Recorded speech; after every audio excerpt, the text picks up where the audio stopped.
In Cristiano Ronaldo uu jecel yahay goolasha iyo koobabka ma aha wax sir ah, balse markaan waxaan ka hadli doonaa wax ka baxsan garoonka dhexdiisa.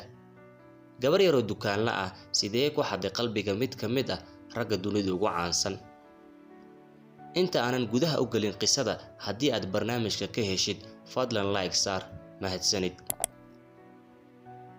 Sheekada jacayl ee Cristiano Ronaldo iyo Georgina Rodriguez waxay bilaabatay bishii Juun ee sanadkii 2016.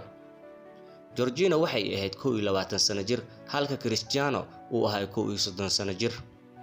Georgina waxay ahayd gabadh dharka ku iibisa mid ka mid ah dukaamada shirkadda caanka ee Gucci ee ku yaala magaalada Madrid. Cristiano wuxuu halkaas ka raadinayay dhar uu xirto xilliga xagaaga ah, balse waxay si kadis ah indhihiisa ku qabteen gabar yar oo aad u qurux badan. Inkastoo uu 10 sano ka weynaay, haddana waxay kala qaateen nambarada taleefanadooda. 2 bilood kadib, xiriirkooda jacayl wuxuu noqday mid dhab ah. Xiddiga reer Portugal ayaa ka helay waxyaabaha ay ka midaysan yihiin Georgina. Sida CR7 oo kale, Georgina waxay dhib badan soo martay caruurnimadeedii.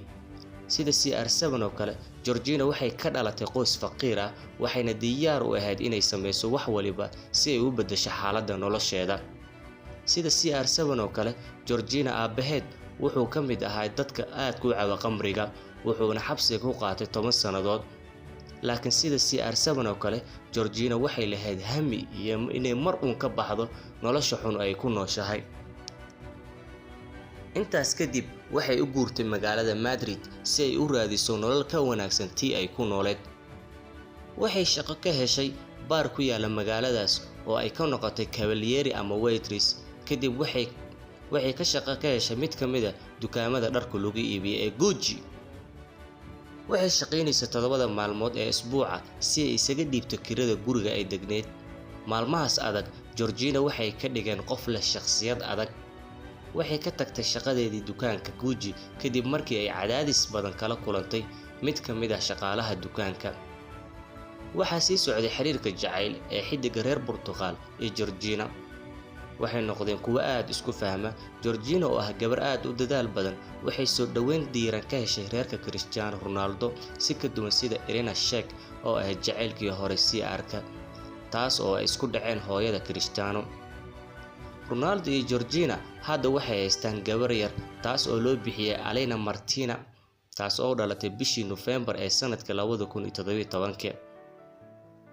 Lamaanahan ayaa dhawaan ay soo martay waqti xun kadib markii ay gabar dhalinyaro ah oo lagu magacaabo Catherine Mayorkas ay sheegatay inuu kufsi u geystay Ronaldo xilli ay ku sugnaayeen dalka Mareykanka sanadka 2009.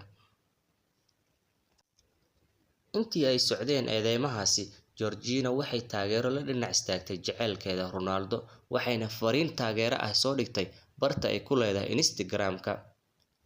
Georgina hadda waa gabar dharka xayeysiisa, waxayna farxad ku wada nool yihiin jacaylkeeda Ronaldo, iyada oo u korisa caruur kale oo aabaha u yahay Cristiano Ronaldo.